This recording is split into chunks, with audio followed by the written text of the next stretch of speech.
এটা স্পষ্টভাবেই বলা যায়, কিন্তু উপদেষ্টা পদে থেকে নির্বাচন করা উচিত না। এটা এটা এটা মাননীয় প্রধান উপদেষ্টার দপ্তর থেকে আপনাদেরকে জানিয়ে দেওয়া হবে।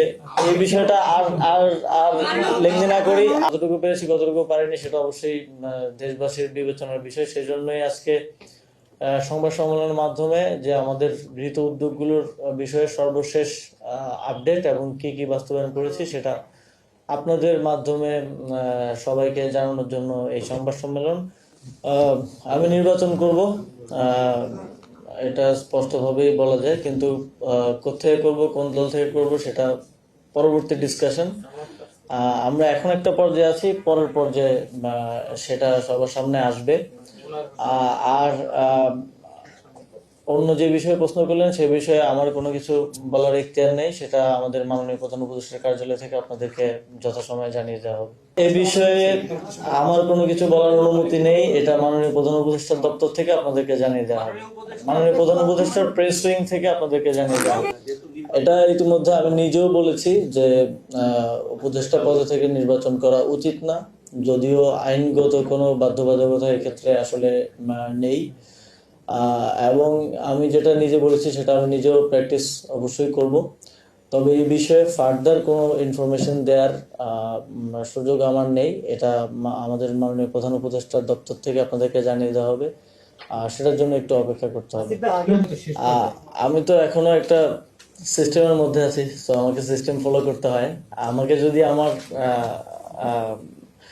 উপর থেকে কোনো নির্দেশনা আছে সেটাকে আমার মেনে চলতে হয়। তো সেই জায়গা থেকে এই বিষয়ে আমি এখন আজকে কিছু বলতে পারছি না।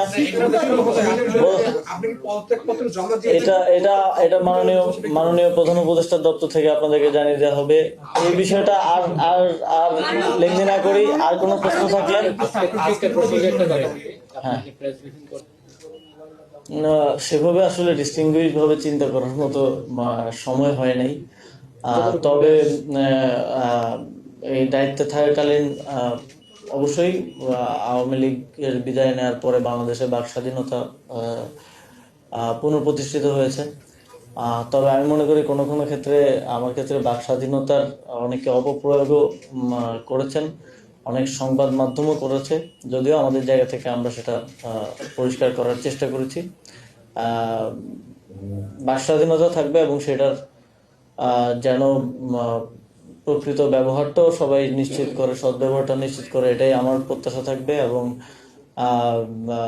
এটা আমার দিক থেকেও আমি প্র্যাকটিস করার চেষ্টা করব এবং আপনাদের দিক থেকেও আপনারা করবেন, এটাই প্রত্যাশা থাকবে।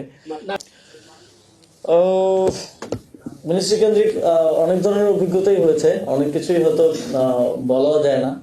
তো আসলে এই ধরনের পর্যায়ে কাজ করতে গেলে নানা ধরনের জটিলতা যেমন আছে। বিগত এই প্রায় 1.5 বছরে আমার মনে হয় যে আমি এর আগের আমার জীবনে প্রায় 25 বছরে যা শিখেছি তা এই 1.5 বছরেই তার থেকে অনেক বেশি শিখতে পেরেছি। এটা আমার জন্য একটা লার্নিং প্রসেস ছিল।